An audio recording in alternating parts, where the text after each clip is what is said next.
And I'm going to start with our new WESELPA administrator, Susan Baldwin. So go ahead and introduce yourself and talk a little bit about your experience. Okay. Well, I'm very pleased to be here. I know that West End has a marvelous reputation across the state. A number of years ago, I was thinking about this as I walked through the hallway this morning. A number of years ago, I was actually here for a workability committee meeting. I was on the mentoring committee statewide for workability. And I always remember the pictures of the children we have in the hallway. And that was a special place this must be to work. So when the opening came up and I was selected, I was very pleased. My background, first of all, and foremost today, like all of you, I'm a parent. I have an adult daughter with autism. And as many of you know, as your children are young and you're trying to figure out with them, you go through a lot of different diagnoses and that sort of thing. So it wasn't autism from the start, but now it is autism and some developmental delays. And so I understand a lot of the challenges you're going through and really look forward to working with all of you as we plan programs and build the attendance for our CAC, because I think the work that we do in connecting parents is really, really critical. In terms of professional experience, I started out as a speech and language therapist, worked for Chula Vista Elementary School District for 19 years, provided therapy and assessments and everything else in English and Spanish.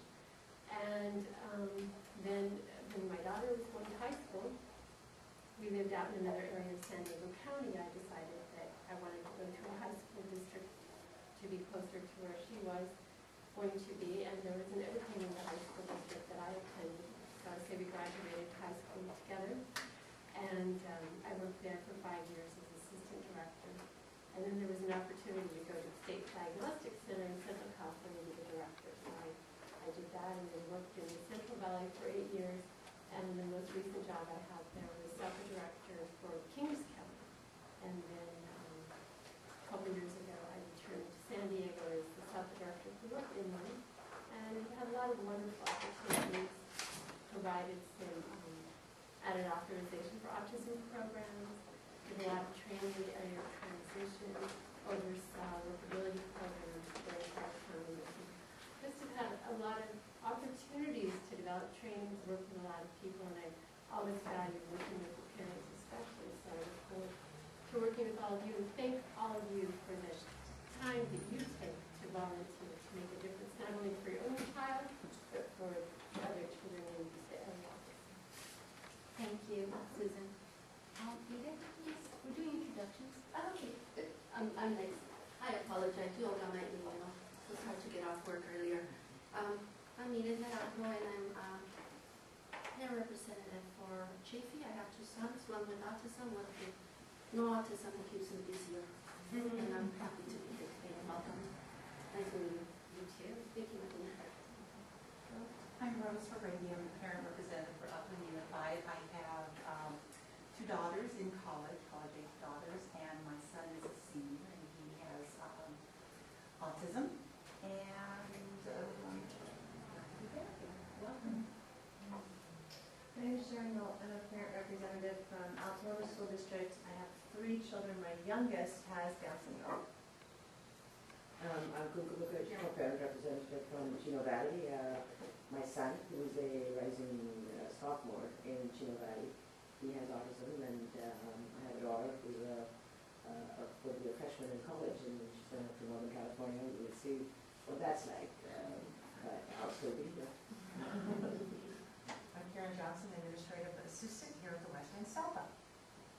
And I'm Russ Percy, and I think I'm the newest member. And I'm representing Central School District, and I have a boy at Doña Merced in special ed, and a boy at Ruth Musser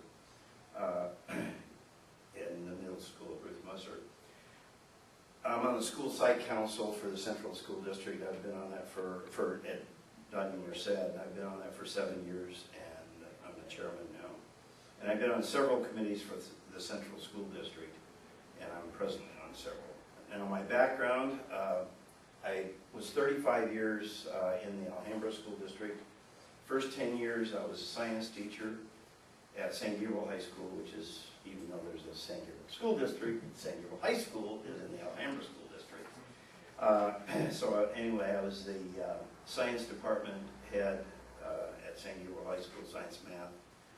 And then I went on to the district office where I was, also I was an assistant principal curriculum instruction at San Gabriel High School.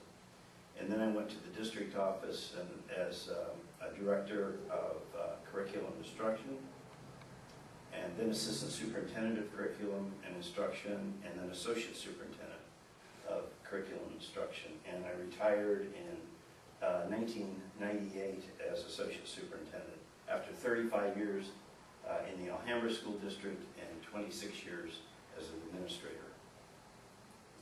Also, I am an adjunct professor of health science, and I've been or was, I'm retired from that too now, but was a part-time professor in health science for 42 years.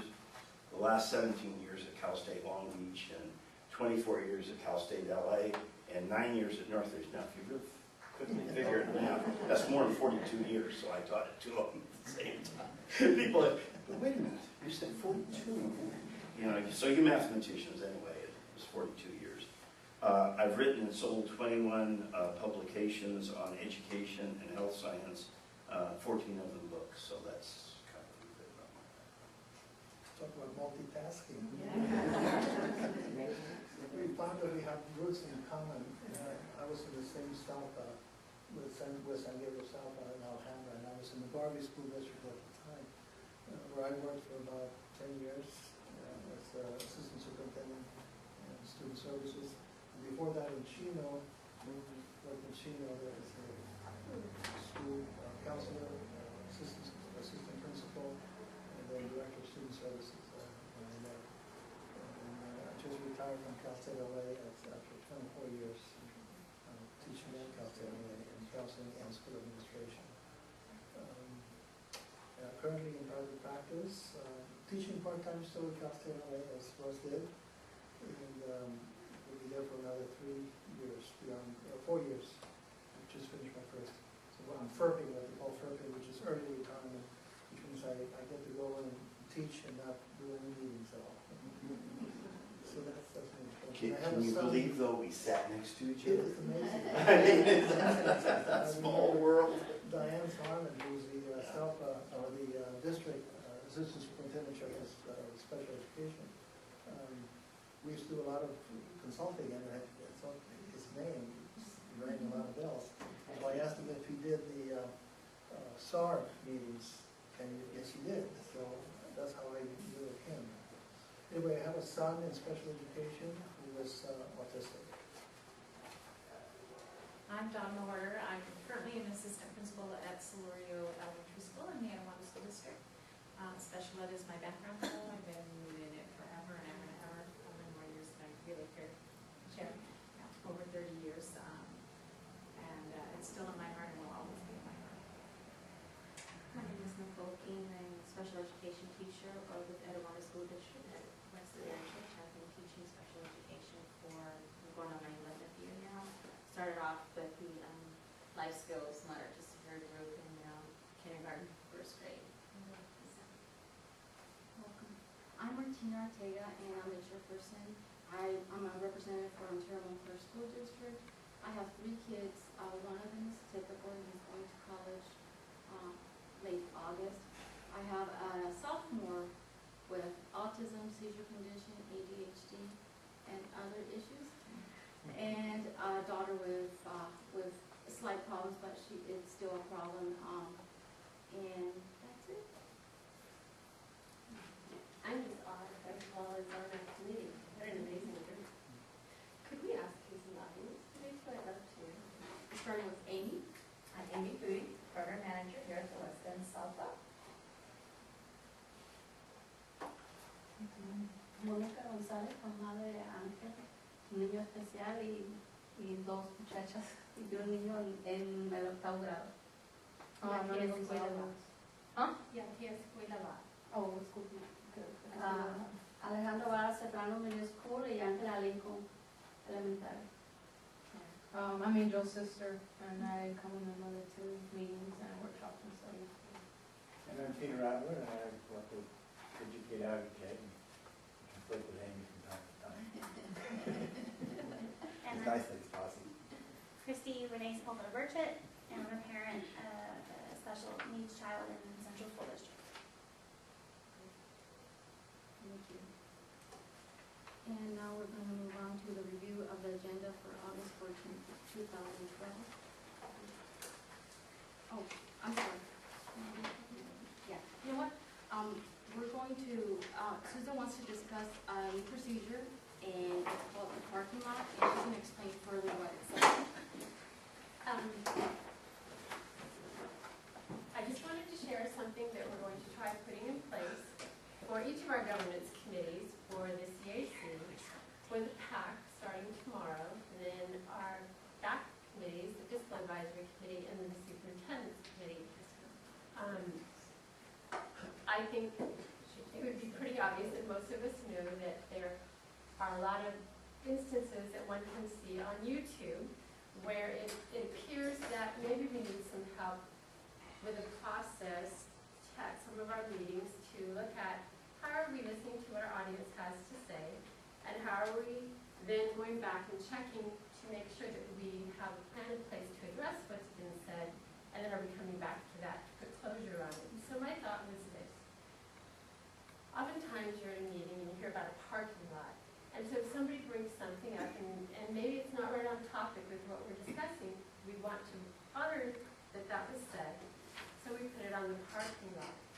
So sometimes it's been my observation and some of the things that I've seen so far that perhaps people get up and speak, but we haven't always put that down somewhere. So what we're going to do, if somebody brings something up, either in our discussion and we say, you know, we need to get back to that, or in the public comment session, we're going to say, you know, let's put that down on the parking lot. So our secretary is going to jump up and she's going to put the topic down and put who the speaker was in the district. And so then at the end of the meeting, we'll look at all the things that we have down and we'll say, okay, let's go back to this. And let's say, for example, Peter, that you were to say something and we had your name here and we could say, okay, next step. What do we all need to do about it? And you could very well say, you know what, you've addressed it. I heard it in further discussion, so actually you could remove it. Okay? That would be one option. Or you could say, yeah, let me give you a little clarification. We listen, and then we all say, you know, at our next meeting, we were already planning to do this, and we're going to be putting together a piece that's going to address that. You see what I'm saying? We're going to come up with ideas of how we would actually do that, and who's going to do that, and when are they going to have it done. The next meeting, we actually bring this back again, and we have a new blank one for that meeting, and we'll say, so Sharon, you were supposed to follow up on Peter's request. Tell us what you did. Peter's taken care of. Does that work for you? Does that then put a mechanism in place where we actually have a way to listen, respond, and make sure we put closure on things? Yeah. Could I have some feedback? Yes. I usually think it's a good idea, especially since, you know, we have to try something in order Yeah. to see if it works. Right. So, sounds good to me. It's a good idea. And we want to make sure that people are being heard.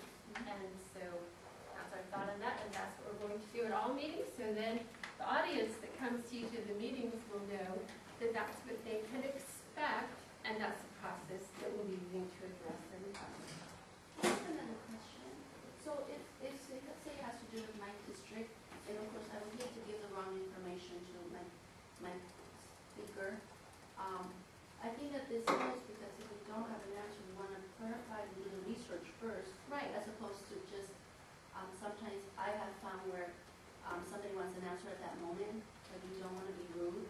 And at the same time, I don't want to give them wrong information, but at the same time, I don't want to sound like I don't know anything. But there's a million things going on in all the districts all the time. So I think also we'll give a time where the person, representative, can have time to research and to do that. And so it's okay not to give an answer at that moment. Right. Sometimes I have felt bad if I don't have an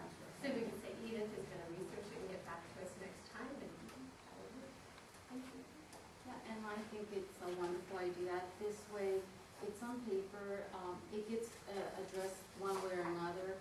You know, we might not have an answer for everything, but we'll try our best to get you the answer that you need, or some clarification of the issue you're bringing up. Okay. Thank you, Susan. I think it's a good way too to make sure that people know that they're being heard.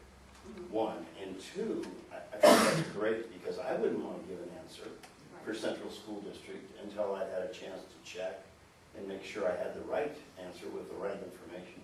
So I think that's an And it excellent. kind of guides us the next steps on a lot of things too, we memorialize it. Thank you. We're going to review the agenda for August 14th. We're having a motion.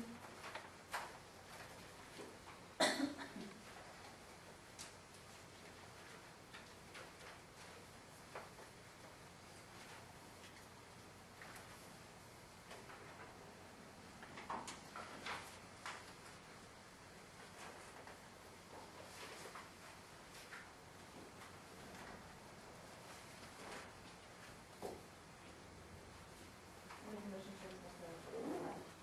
Do I have a second? All those in favor say aye. Aye. All those opposed say no. Motion carries. Now we're moving to the approval of the minutes for May 15, 2012. And I know some are new here, so it's okay to abstain. And do I have a motion to accept?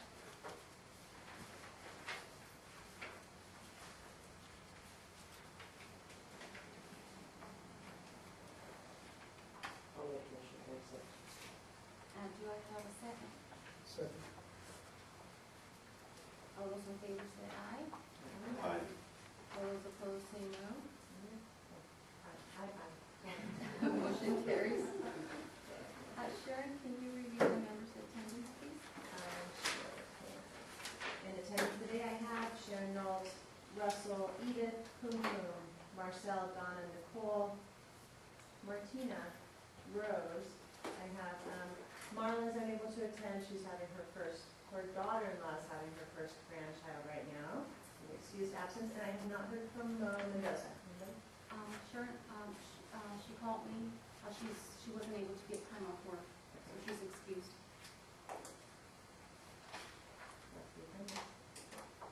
And now we're going to move to the WESELPA administrator's report. Okay. Excuse me, just a point of information before we do that. On the agenda, I noticed that on the business item, is this the time, is it okay for me to do this? That it was the, I'm sorry, I didn't do it when we were talking about the agenda, but it was officer election, it says vice chairperson, but I see the vacancy is the chairperson-elect, so I just wanted to make And that that was a correction. mistake on mine on the front sheet. After I went up and I checked the minutes, the vice chair is, and you are chair-elect. Right. So it's just too many chairs. And I apologize for not doing it. And he brought that to my attention earlier, and I thought, oh, let me go double check. And I said, if that's the case, we'll change it. And when I went and I checked, it's just this one on the sheet in the front. Right. And I think I changed it for everybody to put chair-elect. But thank you. Okay. Well, I wanted to give you kind of an overview of the first 45 days, but that includes some documents and some other tools that we developed that I'm going to share that I have copies for the audience and everything too. I gave you my background and the introduction in the beginning, so I won't go over that again. But I wanted to go to page 2 of our agenda, and just because I don't know how many of you are new and this is my first meeting, I just wanted to go to page 2 of the agenda, D at the top of the page. We welcome public comment, and we have a process. So I thought that we would just go over that today so we're all on the same page. If anybody in attendance wishes to make comments or ask questions, they may voluntarily complete a speaker form, and I see that we have 3 that we've received today. And then the forms will be contacted by the CAC secretary and given to the chair, and I see the chair has them, so we're good there. And we have two different colors. We have blue that are non-agenda items, things that are not on the agenda at all. And then we have, each individual is given 4 minutes to comment, and the total time for public comment is 20 minutes. Then, the comments or questions on non-agenda items will be heard during public comment, and like we talked about, we already have this parking lot process to help us with that. Non-agenda items cannot be acted upon at the current meeting, and the CAC secretary will summarize the comments, and the CAC committee will determine next steps, and that's how the parking lot will assist us with that too. Yellow is for, and I see you have white too. Yes. Okay. We'll keep it My yellow. last page. Okay, so those are for agenda items, and comments on an agenda item, the same thing, 4 minutes per person, 20 minutes total. And then we will discuss the item and hear their comments prior to the vote. And per the Brown Act requirements, the CAC members may respond briefly to public comment if they so choose. So that gets us to meeting rooms. I thought to start a fresh year, it would be a good idea if we had some meeting norms that we could review today and agree to, and then each meeting we will come back to these just briefly at the beginning. And then we also have a sheet on what do we do if the norms are violated, because I think it's the responsibility of all of us to keep our meetings moving smoothly, to be responsible to adhere to the norms. So I have a short version that we'll use in the future, and then we have the long version. And I thought for today, we'll take a few minutes and go over the long version. So the first item is treat everyone with respect. And we will express our opinions responsibly, focusing on the issues and not on personal differences. And I think that's so key, that we want to be focused on what's really important, and that would be the issue. And speak both honestly and kindly. The rest of the norms are related to this one. We all need to prepare adequately for the meeting and participate fully. We all have a lot of information to consider, and if we come fully prepared, then that's going to assist us in that process. We don't want to interrupt each other. We recognize that we all interrupt at times by mistake or to build on others' strengths. However, we will strive to allow each person the space to finish his or her thoughts. Engage in others' thoughts, ideas, and opinions. We recognize the value and richness each member brings to the committee. This norm also includes gracious acceptance of opinions different than our own. We each come from a different perspective and have a different life experience, so it's only natural we have different views on things, but we have to be considerate. Stay focused on the topic under discussion. That one speaks for itself. Start and end meetings on time and arrive at meetings punctually. Think outside the box. As a group, we represent much collective wisdom and knowledge, and we need to consider new ideas and ways of doing things. And I think the most essential one here is number 8, and that is act collectively after the meeting. You know, sometimes we all come to a meeting, and we had our opinion going in, and our opinion wasn't the one that was voted upon. After the meeting, we have to realize that we have the chance for debate, we have the chance to impact the decision. But when we all walk out, we have to talk about that was the decision made for the CAC, and I think that's what's really going to strengthen what we move forward and do. And then the next page, what to do if there are violations. We need to review the norms frequently. It's the responsibility of all of us to note violations of the norms. The facilitator can stop and correct. Do a process check at the end of the discussion, so at the end of the meeting, if we felt it was necessary, we could say, are we holding up the norms, and then have more discussion about the norms. The next pieces I will go over with you, but they're tools for you to take home and review if you feel the need, and that's the introduction to Robert's Rules of Order, and then there's another one that Karen provided that is Robert's Rules of Order motions chart, and that's really a at-a-glance document to help you with that whole process too. And we do conduct our meetings via Robert's Rules of Order. So now I going to share with you. First of all, to help us as we look at who's on our CAC committee and how long they're there and when they phase in and out, I thought this would be helpful. So this, if you also provide a copy to our audience. I just have on here the position, what district they represent, the year they're appointed, because as I was reading the bylaws, we have very clear direction as to who phased in that even or odd year, and I think we kind of maybe need to review to see if we're in sync with what our bylaws say, who votes, and who doesn't vote. And then I quoted some parts of the bylaws that kind of expand upon our whole membership here. The majority should be parents of students enrolled in schools participating in the local plan that represented as a private or public community agencies, and I know that's been an issue, and we're going to address that, can participate, and so we will develop a process that we talked about to open that up and see who responds. Board of Education members, we can have ex officio members. Term of office is 2 years with half the members approved every year, and that's July 1 through June 30th. In order to vote, members must be present, the quorum is 50%, and the chairperson cannot commit its members to any action without a vote of the committee. And we can vote via ballot. So just an overview there. And then we have been working diligently in our office this summer to develop some tools that will be helpful to everybody, and among them is a org chart.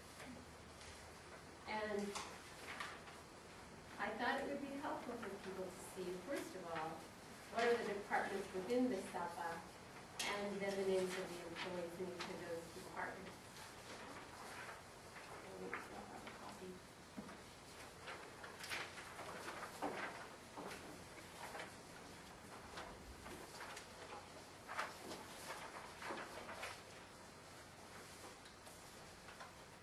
Our next step with this, and we're in the midst of it, we don't have it finished yet.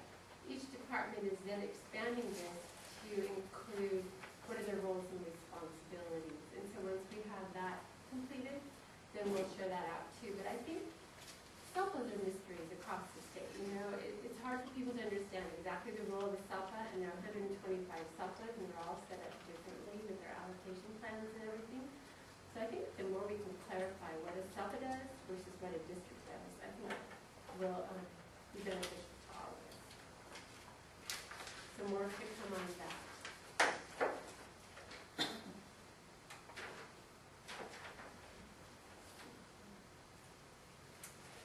And then I have something that I sent out to the superintendents, district directors, and fiscal people in early July, mid-July.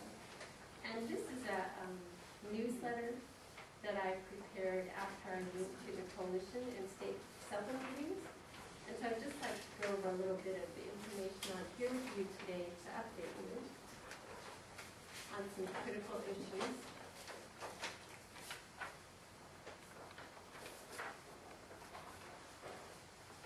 You can read this at your leisure later, but I'll just hit some of that points, okay? There was a real concern among WESELPA directors. The governor's budget plan originally for this year had included some of our mental health funds. Now that we've been given the sole responsibility to provide mental health to kids with IEPs, 24 million of that was going to be diverted to California Children's Services to provide medically necessary occupational therapy that has always been taken care of by CCS. And so through the efforts of the WESELPA organization and the Coalition for Adequate Funding, that's been averted this year. It did not happen. There's other funding that's going to provide for those services. However, we know that that is not done, that we were able to avert it this year, but we're going to be vigilant this coming year to make sure that we keep before the eyes of the legislators the fact that taking $24 million from special ed and giving us one more service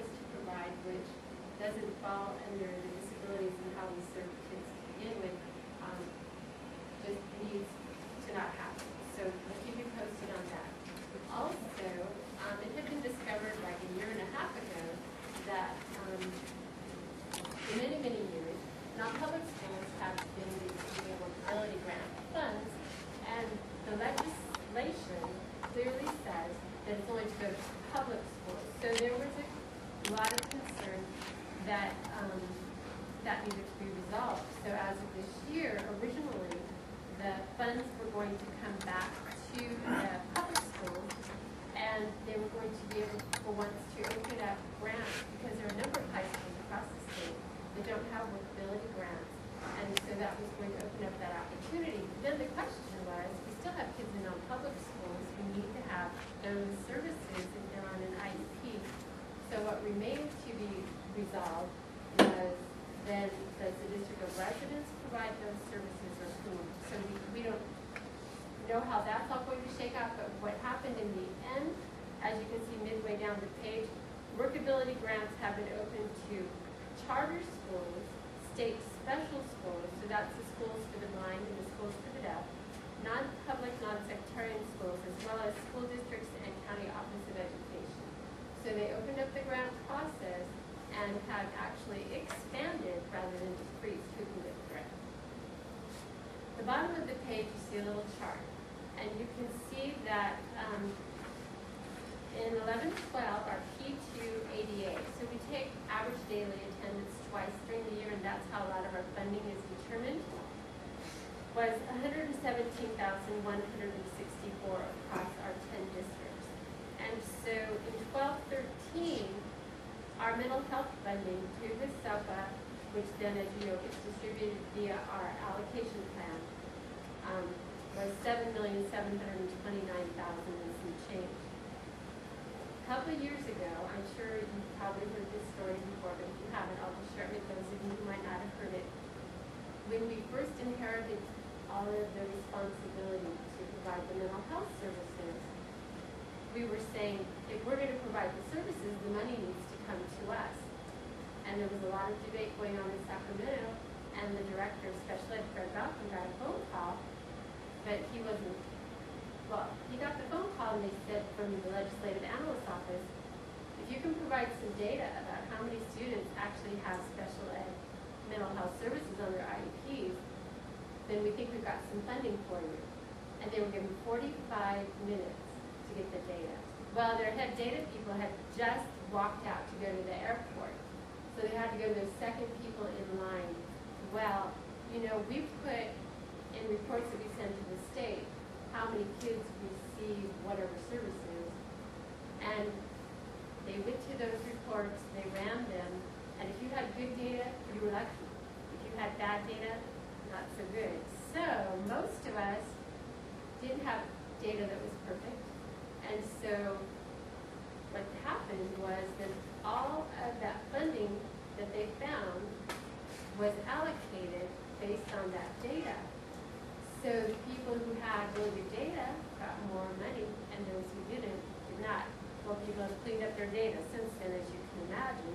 And so the struggle has been, okay, now as you're giving the money to the county mental health last year now to those,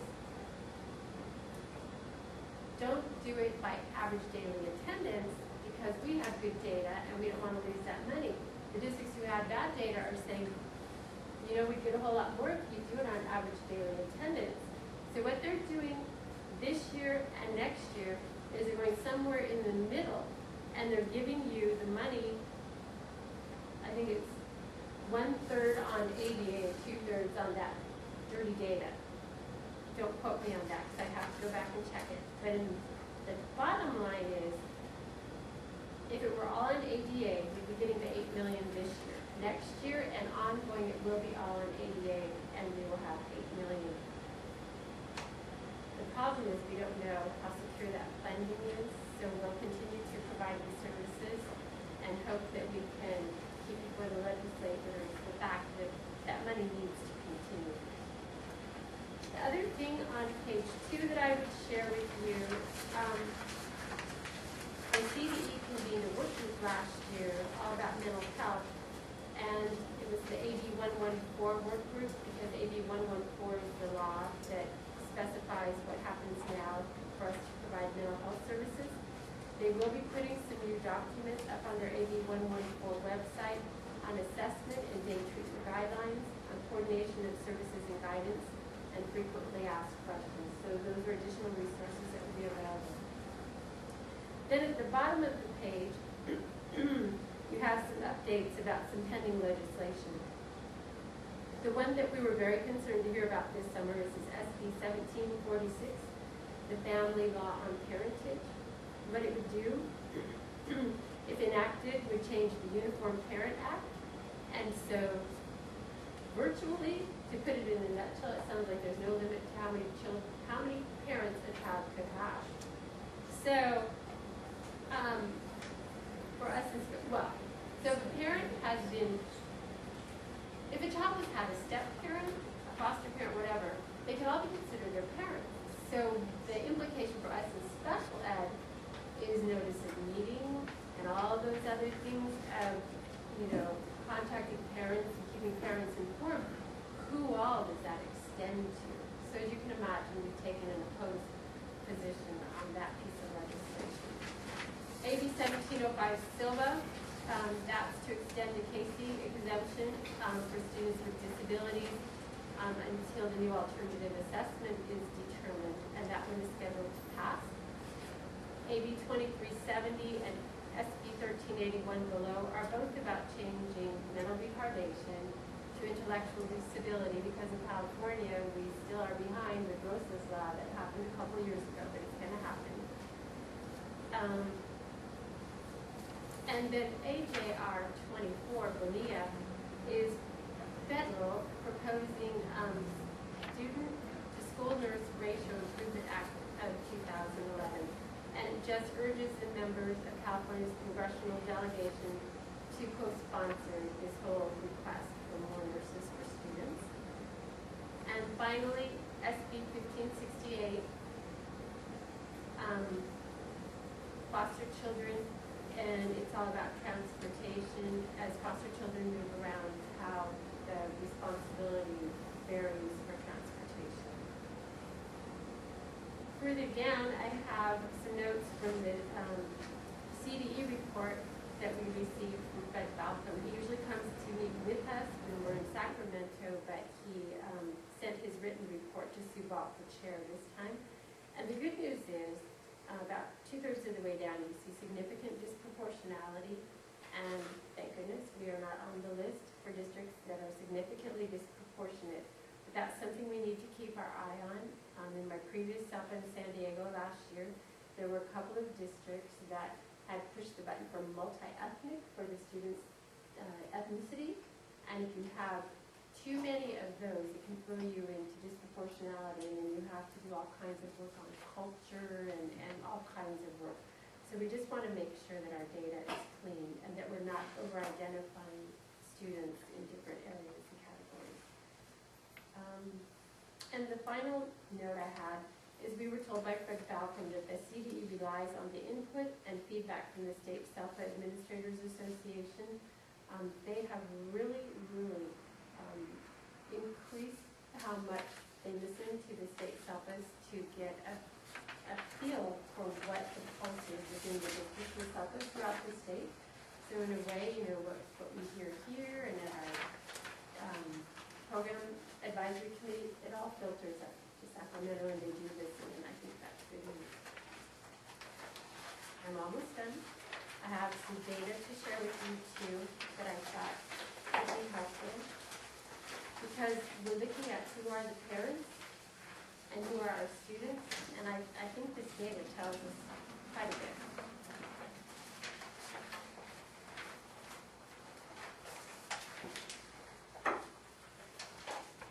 I did the audience choice.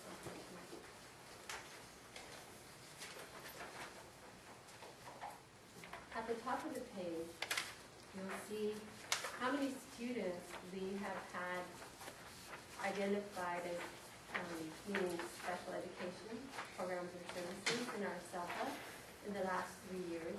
In December, we do a count, and it's like a snapshot in time. How many students do we have in the different categories on this day? In June, we do a report where we look at how many students have we served throughout the school year. And as you know, students in California tend to move. And so our numbers, if I put the June numbers, are much larger, but they really don't reflect anything more than who's been here and come and gone in a year. So you can see our demographics, that the total number of students with disabilities has not changed tremendously over the 3-year period. But if you look at the bottom chart, I've broken it out by disability here, and you can see across school districts last December how many students there were in each disability category. But if you look at, halfway across ED, emotionally disturbed, we have a trend with students, increasing numbers having issues that qualify them to receive services under emotionally disturbed. So you can see we actually went from 380 to 406 to 413. So it is climbing, and thank goodness we have the mental health monies to help us to provide services for those students. Other health and care, that's huge. We have increased from 1,176 to 1,433 in the same period of time. And then in terms of specific learning disability, we're actually seeing a small decrease of 318 students, so that's pretty significant. And autism, just like everywhere else, the trend is upward, and we have actually added just about 300 kids in the same period of time. And then the thing I didn't have on here is our average daily attendance, which is declining by a couple of thousand per year. So even though our count for disabilities is staying the same or going up a little bit, we're seeing a decrease in our average daily attendance. So we have students who are moving elsewhere or whatever. The next page I did a pie chart. So you could just have a graphic of where the majority of our services are going, and that would be the students with specific learning disabilities, which is the trend everywhere. And then on the bottom one, I actually showed you which one was, in terms of incidents, first, second, third, fourth, and fifth. However, I mentioned a few minutes ago the June data, and our June data showed that we had served throughout the year 486 more kids with autism this year than the previous year, and that actually showed up as an anomaly. That means that you have to give a justification to the state. And I think as we see some changes here with speech language impaired going down a little bit, specific learning disability going down a little bit, probably that accounts for some of the numbers. But I think we need to see where are we seeing that increase in terms of age. Is it with younger students? Is it with older students? Because that will help the districts too be prepared. If they're moving to high school, they need to be prepared in that sort of thing. So,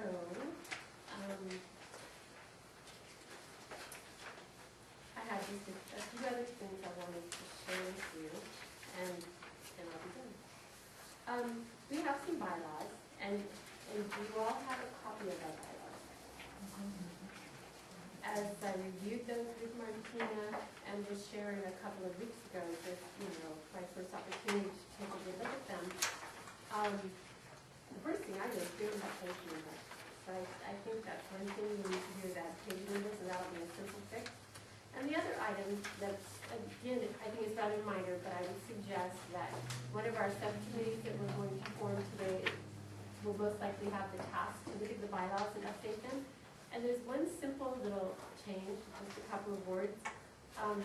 It says that the chairperson will develop the agenda, and I think for all of us to work collaboratively, and for me to be able to assist Martina also, I think if we could just say that she will develop the agenda and handouts in collaboration with the West End administrator. I think that's going to be helpful too, just to have that included in there. Do you want that on the parking lot? Sure. Or in the minutes, either one, but that would be great. And then the other thing I wanted to let you know is that I've told the staff, our staff that has all those staff members on the org chart. And last week I told them that I really wanted to develop a byline, a little statement that we put on all communication coming out of our office. And the one I had seen elsewhere, and everybody liked it, we didn't tweak it, was there's a child in everything we do, and I think as we move forward, and sometimes when we have, some things we don't agree with 100%, we need to go back to where's the child in all of this? And so that's what you'll see coming on the bottom of emails from me or whatever. There's a child in everything we do. We can agree or disagree about how money is divided up or what the law says or whatever. But if we're all focused on what's best for children, then I think that will bring us together more than we see. Okay.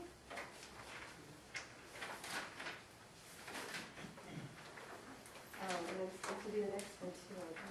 Oh, the only other thing, I think, was I supposed to mention about our staff development? Yes. Okay, you do have a handout in your packet of all the staff developments that this couple will be offering between now and December.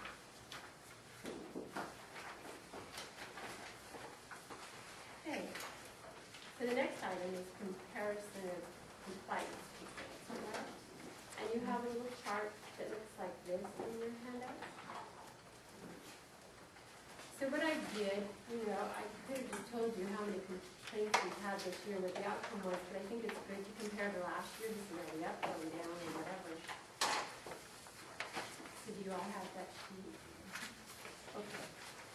So last year, there were 17 complaints filed, and this year 15.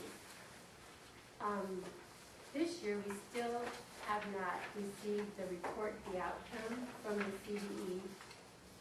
2 were withdrawn throughout the year, and the number of districts with CDE investigations out of our 10 districts, these complaints were spread across 6 different districts. The overall finding that the district was compliant, and some of these had 6 or 7 issues that were in the report. There were 6 of the reports that found the district totally to be compliant, and then there were 3 that found the district had areas of non-compliance in the complaint and addressed what needed to be resolved.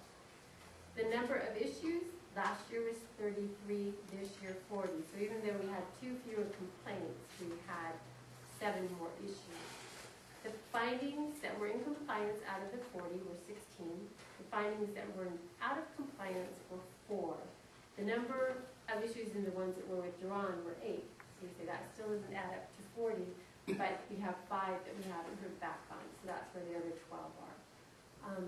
So what were the issues? 3 of them had to do with timelines. Here's the timelines for IEP meetings or assessments or some kind of a timeline. And the other one was respond to requests for an IEP, an independent educational evaluation. And then 8 summarized the mediation and due process filings for this year, and that's the work that her department does. And there were 38 due process requests filed, and that was 4 less than the previous year. The district filed in 5 of the cases, and the parents filed 33. And so of those 38 cases resolved, 4 were still open, 10 were withdrawn or dismissed, 7 settled through resolution, 13 in mediation, post-mediation but prior to a hearing, so somewhere in between they resolved it, 3 of them. Office of Administrative Hearings, 2, 1 was filed in 10-11 but heard in 11-12, and of those hearings, 1 lasted 7 days, 1 lasted 15 days, and then 1 case was heard in the District Court of Appeals. And open cases in appeal currently, 1 case filed 11-12, 1 case 10-11, and 1 case 07. Did I capture all of these? Is there anything else we should add? Assuming of the compliance complaints and the 5 that had been issued by CDE, when they do become available, can you update us on that? Absolutely.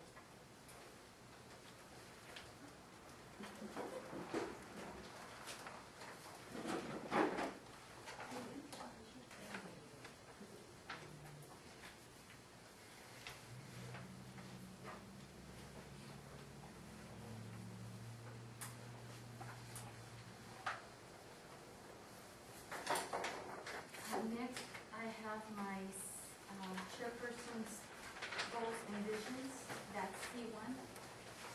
And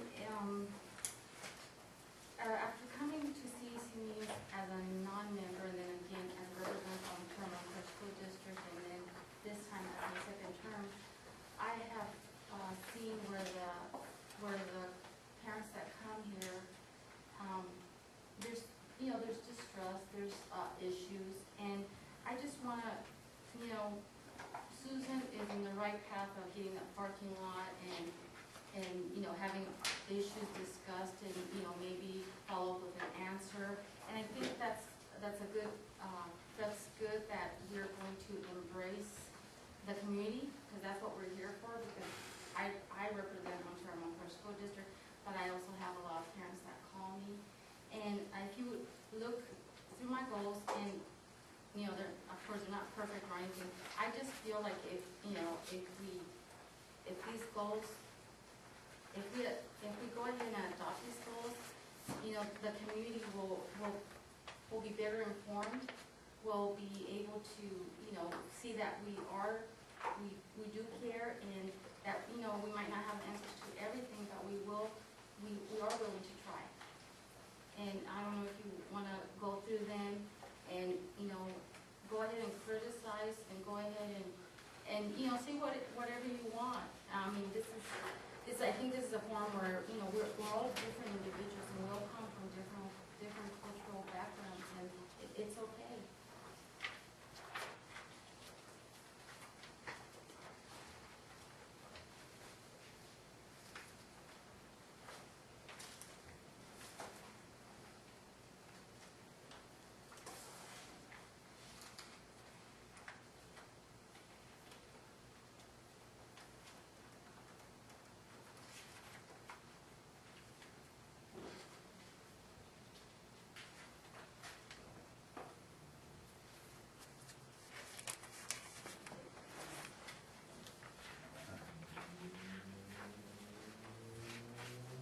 Any comments?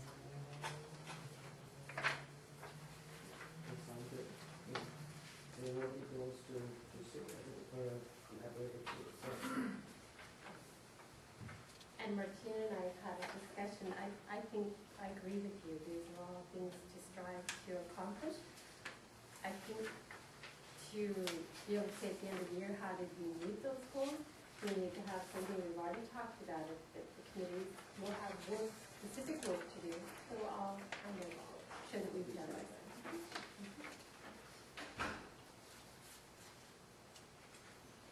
Anything else? Any other comments?